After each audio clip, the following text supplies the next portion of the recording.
दिल्ली विधानसभा के बजट सत्र के पहले दिन डीटीसी की कार्यप्रणाली पर कैग रिपोर्ट पेश की गई। दिल्ली की मुख्यमंत्री रेखा गुप्ता ने डीटीसी के कामकाज पर सदन में कैग रिपोर्ट पेश किया है। इस दौरान उन्होंने आम आदमी पार्टी की सरकार में किए गए काम पर सवाल उठाते हुए हमला बोला। सीएम रेखा गुप्ता ने कहा कि दिल्ली सरकार पिछली आप सरकार के कार्यकाल पर श्वेत पत्र जारी करेगी। दिल्ली विधानसभा के अध्यक्ष विजयेंद्र गुप्ता ने कैग रिपोर्ट पर चर्चा के दौरान कहा कि पेंडिंग कैग रिपोर्ट की निगरानी के लिए एक ऑनलाइन सिस्टम बनाया जाएगा। अप्रैल तक वित्त विभाग इस बारे में अपनी रिपोर्ट प्रस्तुत करेगा। ये तीसरी कैग रिपोर्ट है जो आज सदन में प्रस्तुत की गई। इससे पहले शराब और मोहल्ला क्लिनिक पर रिपोर्ट पेश की जा चुकी है। तो दिल्ली विधानसभा में डीटीसी से जुड़ी हुई जो कैग रिपोर्ट है वो पेश हुई है। डीटीसी बसों का मुद्दा पहले भी गहराता रहा है। हमने देखा कि अरविंद केजरीवाल के सरकार के टाइम में भी जो लोग डीटीसी बसों में भर्ती किए गए थे उनकी सैलरी को लेकर के सवाल उठे, और अब ये जो कैग रिपोर्ट पेश किया गया है दिल्ली विधानसभा में वो डीटीसी बसों को लेकर के है। वित्तीय प्रबंधन में अनियमितता की बात सामने आई है। वित्तीय घाटे में संचालन की बात आई। राजस्व में वृद्धि नहीं हुई है। परिचालन लागत लगातार बढ़ी है। सरकार से मिलने वाली सब्सिडी पर निर्भरता रही। सरकारी अनुदानों का सही उपयोग नहीं हुआ है। धनराशि आवंटन और व्यय में पारदर्शिता की कमी है। डीटीसी की बसों की संख्या कम है। निर्धारित समय के बाद भी चल रही है बसें। सुविधाओं में आई गिरावट। पुरानी बसों के कारण यात्रियों को असुविधा हो रही है। डीटीसी की कई बसें खराब स्थिति में है। वर्कशॉप में उपकरणों और कर्मचारियों की कमी है। बसों की मरम्मत में देरी हुई है। महिलाओं, वरिष्ठ नागरिकों के लिए पर्याप्त सुविधाएं मौजूद नहीं है। दिव्यांग यात्रियों के लिए भी सुविधाएं नहीं है। सुरक्षा कैमरे, अलार्म सिस्टम की कमी है। मैनुअल टिकटिंग प्रणाली में अनियमितताएं हैं। बस स्टॉप का रखरखाव खराब स्थिति में है। डीजल से संचालन के चलते प्रदूषण बढ़ोतरी की बात सामने आई। सीएनजी बसों की संख्या बढ़ाने पर जोर है। इलेक्ट्रिक बसों को शामिल करने की जरूरत है। अधिक निवेश की भी जरूरत है। निजी बस ऑपरेटर्स के साथ साझेदारी बढ़ाने की सिफारिश इसमें की गई है। तो ये तमाम बातें इस समय कैग रिपोर्ट में सामने आई है। अक्षय राय मेरे सहयोगी इस समय हमारे साथ जुड़े हुए हैं। अक्षय, ये तो प्रमुख बातें हैं जो कैग रिपोर्ट में सामने आई, लेकिन एक एक करके जिस तरीके से अरविंद केजरीवाल सरकार की कमियां इस समय बीजेपी उजागर कर रही है दिल्ली में, इसके बाद अब मौका ये है कि चौथा रिपोर्ट क्या कहेगा, और ऐसे ऐसे तो अभी बहुत सारे रिपोर्ट बाकी हैं। तो डीटीसी वाले मामले को लेकर के क्या कुछ वो मेजर पॉइंट्स हैं जो इस समय बीजेपी पॉइंट आउट करने की कोशिश कर रही है? अक्षय, देखिए, ट्रांसपोर्ट डिपार्टमेंट की जो सीएजी रिपोर्ट जारी हुई है, लगभग 200 पन्नों की ये रिपोर्ट है, 200 पेज की, और साफ तौर पर है इसमें कई मसलों को इंगित किया गया है कि किस तरह से डिपार्टमेंट में सही तरीके से काम नहीं हो रहा है। पारदर्शिता की कमी है, और पारदर्शिता की कमी के कारण कई जो आर्थिक नुकसान हैं वो सरकार को झेलने पड़े हैं। सबसे बड़ी बात ये रही है कि जिस तरह से डिपोज में बसें रखी जाती हैं उसके रखरखाव पर भी सवाल उठाया गया है, और ये तक कह दिया गया है कि कबाड़ा बसों को चलाया जा रहा है। पर्यावरण प्रदूषण इससे लगातार बढ़ रहा है। सीएनजी बसों का जो रखरखाव है वो भी सही नहीं है, और इसके कारण तमाम लोगों को उसका दिक्कत का सामना करना पड़ता है। खास करके पर्यावरण प्रदूषण पर उसका उल्टा असर पड़ रहा है।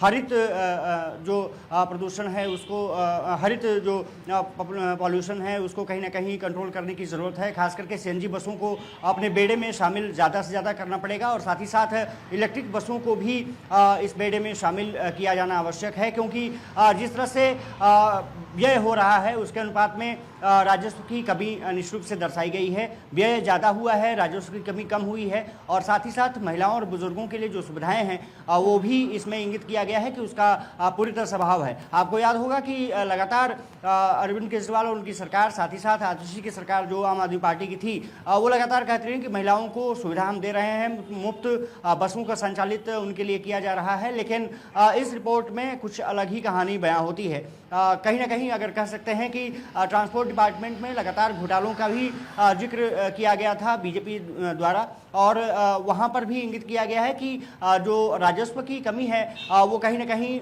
उसकी वजह एक बड़ा हो सकता है। लेकिन विपक्षी पार्टियों द्वारा क्या कहा जा रहा है, पटल पर रख दी गई है। आम आदमी पार्टी जो इस समय विपक्ष में बैठी है उनकी तरफ से इसको लेकर के क्या प्रतिक्रिया है? क्योंकि वो तो पहले भी कह रहे हैं कि बीजेपी जो है वो अपनी तरफ से रिपोर्ट पेश कर रही है, ये कैग रिपोर्ट ऐसा कुछ नहीं कह रहा।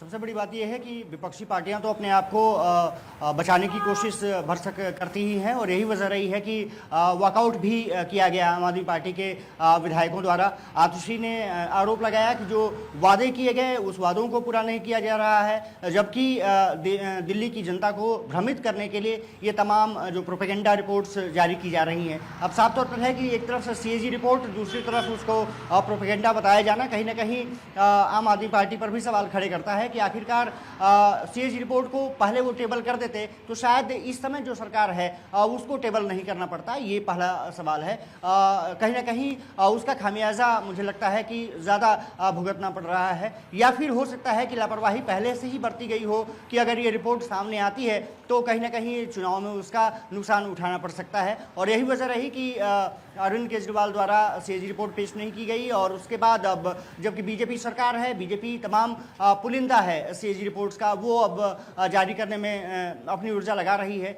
ये माना जा रहा है कि आने वाले समय में, क्योंकि 14 सीएजी रिपोर्ट्स को जारी किया जाना है जिसमें स्वास्थ्य से संबंधित है, इसके एजुकेशन से संबंधित है, वो जब रिपोर्ट सामने आएंगी निश्चित रूप से आम आदमी पार्टी की मुश्किलें बढ़ेंगी। और अब आरोप प्रत्यारोप का खेल तो अलग बात है, लेकिन दिल्ली की जनता जो इसका खामियाजा भुगत रही थी वो कहीं ना कहीं सामने आ रहा है। अब जिम्मेदारी ज़्यादा बीजेपी सरकार की बढ़ जाती है कि वो बजट में किस तरह से प्रावधान रखते हैं, क्योंकि रेखा गुप्ता कल अपना बजट पेश करने जा रही हैं। उस बजट में क्या जो महिलाओं के लिए जो किया गया था कि 2500 रुपये दिए जाएंगे, उसकी रूपरेखा किस तरह से होगी। दूसरी बात कि यमुना की सफाई एक बड़ा मुद्दा रहा है, उस मुद्दे को कितना आगे बढ़ाएगी बीजेपी सरकार, इस पर सभी की नजर रहने वाली है। और साथ ही साथ जो बिजली सब्सिडी और पानी सब्सिडी जिस तरह से जनता को मिलनी चाहिए वो किस तरह से आगे बढ़ेगी, ये तमाम ऐसे मुद्दे हैं जिस पर कि कल नज़र रहने वाली है। और जो भी अब कार्य बीजेपी करेगी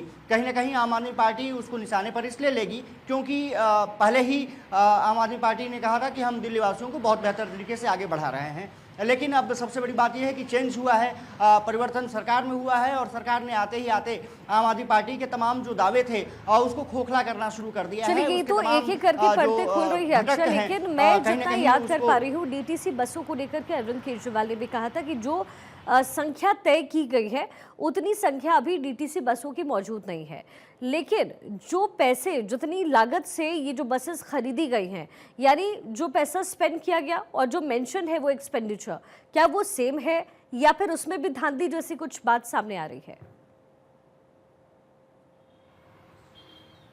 देखिए, सबसे बड़ी बात यह है कि उसमें बहुत अंतर है और अंतर इसीलिए है क्योंकि जो राजस्व जुटाना है, जो राजस्व जुटाया गया है उसके कंपैरिजन में जो वित्तीय जो घाटा है वो काफ़ी है। और यही कहा गया है रिपोर्ट में कि इतना अगर राजस्व आता है और उससे ज़्यादा खर्च होते हैं तो कहीं ना कहीं उसका असर पड़ता है। और यही वजह रही कि रखरखाव की जो बातें की जा रही है, जो बसों का बेड़ा बढ़ाने की बात की जा रही है। हालांकि ये ज़रूर था कि सरकार ने अंतिम समय में कुछ इलेक्ट्रिक बसों को बढ़ाया था और जो कैलाश गहलोत उसमें जो ट्रांसपोर्ट मिनिस्टर थे उन्होंने कई बसों का बेड़ा, खास करके इलेक्ट्रिक बसों का बेड़ा शुरू कराया था। लेकिन उस पर भी आरोप लगा था कि ये सब केंद्र सरकार की जो वित्त पोषित योजनाएं हैं उसकी बदौलत दिल्ली सरकार को मिल रहा है, ऐसा कुछ। और उसके बाद कैलाश गहलोत पर भी तमाम गंभीर आरोप लगाए गए थे बीजेपी द्वारा, लेकिन वो बाद में बीजेपी में शामिल हो गए। आज वो बिजवासन विधानसभा से बीजेपी के विधायक हैं।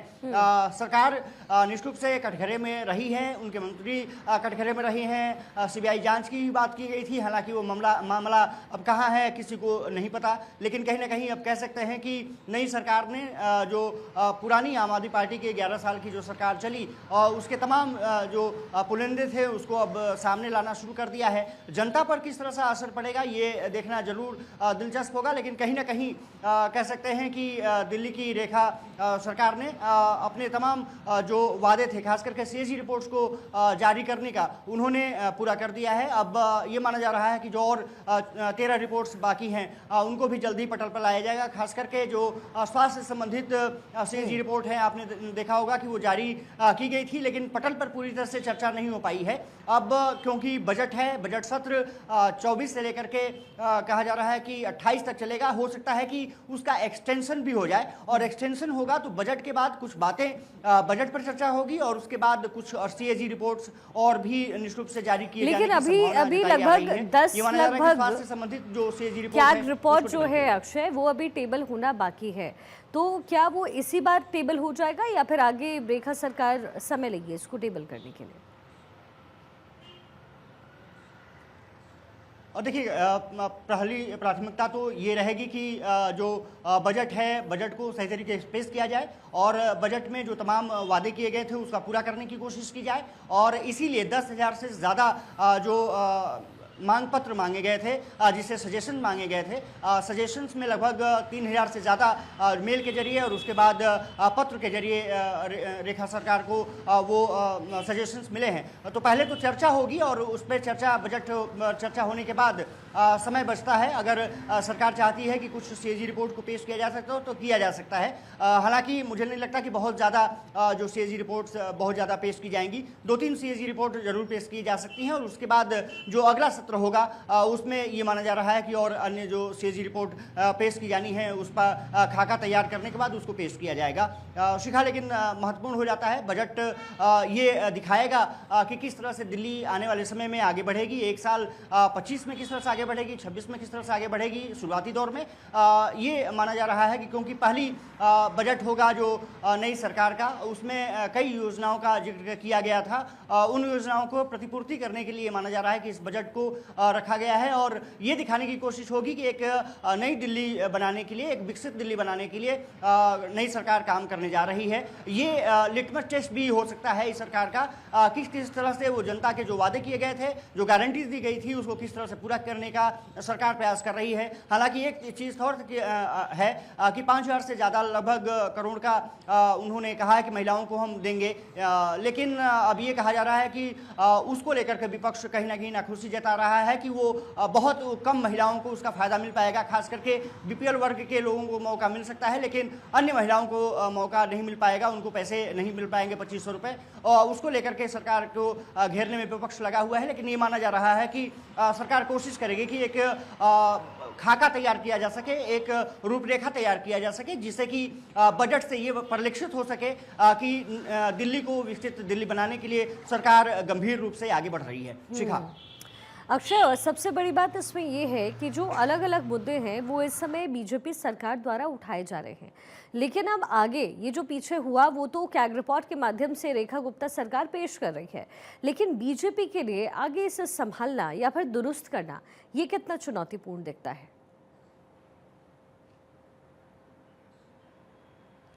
देखिए, चुनौती तो रहेगी क्योंकि नई सरकार है। जैसा बीजेपी लगातार कह रही है कि जो राजस्व है उसमें बहुत कमी है, जो खजाना है वो पूरी तरह से खाली है और वो सरकार करके गई है। लेकिन क्योंकि बीजेपी के पास केंद्र सरकार है और केंद्र सरकार निश्चित रूप से दिल्ली को लेकर मदद कर सकती है, ऐसे में प्रधानमंत्री ने साफ कहा था कि वो दिल्ली की हर संभव मदद करेंगे और निश्चित रूप से यहाँ पर ये माना जा सकता है कि दिल्ली सरकार को केंद्र सरकार का पूरा सहयोग मिलेगा। तो ऐसे में जो महत्वपूर्ण योजनाएं हैं, खास करके यमुना सफाई, उसमें कई चीज़ें महत्वपूर्ण हो जाती हैं। एक तो दिल्ली सरकार, हरियाणा सरकार, साथ ही साथ अगर देखा जाए तो यूपी और केंद्र सरकार की निश्चित रूप से जो डिपार्टमेंट होंगे उसका सहयोग बहुत ज़रूरी होगा।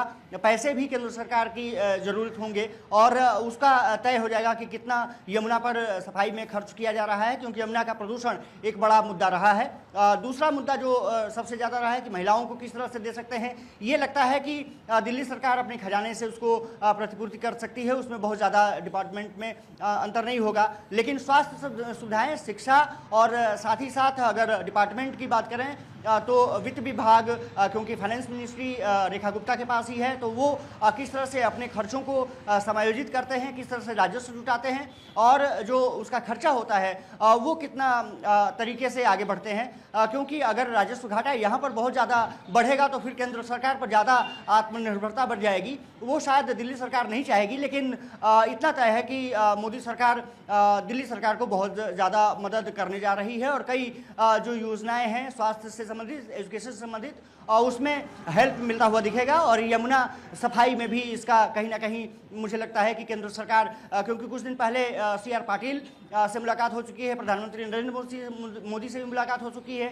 साथ ही साथ अमित शाह गृह मंत्री और JP नड्डा से भी रेखा गुप्ता की मुलाकात हो चुकी है। तो ऐसे में माना जा रहा है कि उन्होंने अपने जो तमाम जो राजस्व की बातें हैं वो कहीं ना कहीं बताई होंगी कि किस तरह से आगे हम बढ़ सकते हैं, और आने वाले समय में जो हम योजनाएं, जो गारंटी लागू करने जा रहे हैं वो किस तरह से लागू कर सकते हैं, उसमें कितने पैसे की और उनको ज़रूरत पड़ सकती है। और ये माना जा रहा है कि बजट से वो कुछ बातें साफ निकलेंगी, और उसमें कहीं ना कहीं उस जो पैसे बचेंगे, राजस्व से जो पैसे आएंगे, उसमें घाटा न हो खास करके दिल्ली सरकार को, ये ज़रूर ध्यान में रखा जाएगा। और साथ ही साथ जो योजनाएं, जो गारंटी सरकार ने कहा था कि हम पूरा करेंगे, उसको भी पूरा करने का प्रयास दिल्ली सरकार करेगी। लेकिन इतना तय है कि कुछ चीज़ें शर्तों के अनुसार होगी, खास करके महिलाओं को दिए जाने वाले जो पैसे हैं 2500 रुपये, उसमें कहीं ना कहीं शर्तें लगाई जाएंगी। और साथ ही साथ कुछ और योजना है, खास करके बिजली जो 300 यूनिट देने की बात कही गई थी, और साथ ही साथ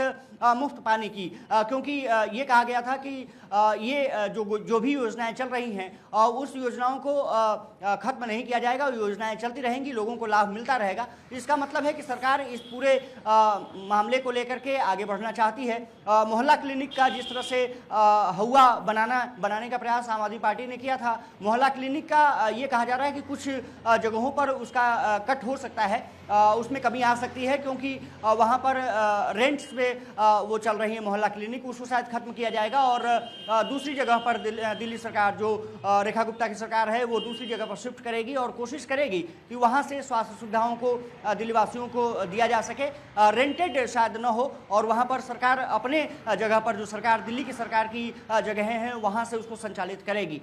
तो ये माना जा रहा है कि इस बजट के जरिए एक मोटा मोटी रूपरेखा तय हो जाएगी शिखा, और सरकार कोशिश कर रही है कि उसको जो भी राजस्व घाटे कहाँ से हो रहे हैं उसको प्रतिपूर्ति किस तरह से किया जा सकता है, किस तरह से योजनाओं को और बढ़ाया जा सकता है। और ये बढ़ाया जा सकता है अगर ईमानदारी से काम किया जाए तो ये संभव है कि जो योजनाएं, जो गारंटी दिल्ली वासियों को दी गई थी चुनाव के समय, उसको पूरा करने में सहायता मिल सकती है। अक्षय, हमने देखा है कि आम आदमी पार्टी अब जो है नेशनल पार्टी बन चुकी है, और अलग अलग राज्यों में चुनाव भी आम आदमी पार्टी द्वारा लड़ा गया। पंजाब में तो फिलहाल आम आदमी पार्टी की सरकार है, लेकिन जब रेखा गुप्ता सरकार या फिर बीजेपी इस समय दिल्ली में जो भी अरविंद केजरीवाल ने किया, या फिर कैग रिपोर्ट पे जो अनियमितताओं की बात है उसको जब टेबल कर रही है, तो अरविंद केजरीवाल पर इसका डायरेक्ट कितना असर पड़ेगा? साथ ही इस समय पंजाब का रुख करके अरविंद केजरीवाल बैठे हुए हैं, क्या आपको लगता है कि वहाँ भी इसका कहीं ना कहीं असर ज़रूर देखा जाएगा, और इसी परिप्रेक्ष्य में बिहार भी जुड़ता है?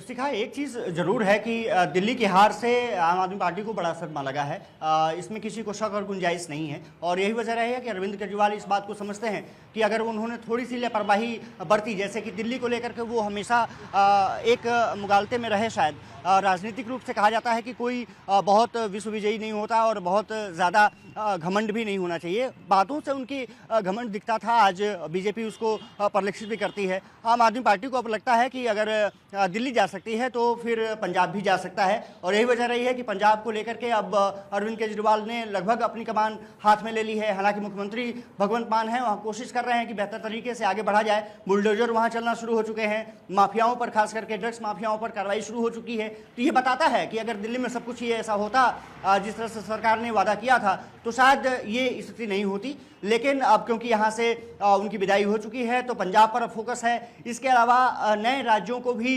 मजबूत किया जा रहा है, खास करके छत्तीसगढ़ पर फोकस आम आदमी पार्टी कर रही है, और साथ ही साथ गोवा उनके एक निशाने पर है कि वहाँ पर भी काम किया जा सके, और इसीलिए प्रभारी नियुक्त किए गए हैं।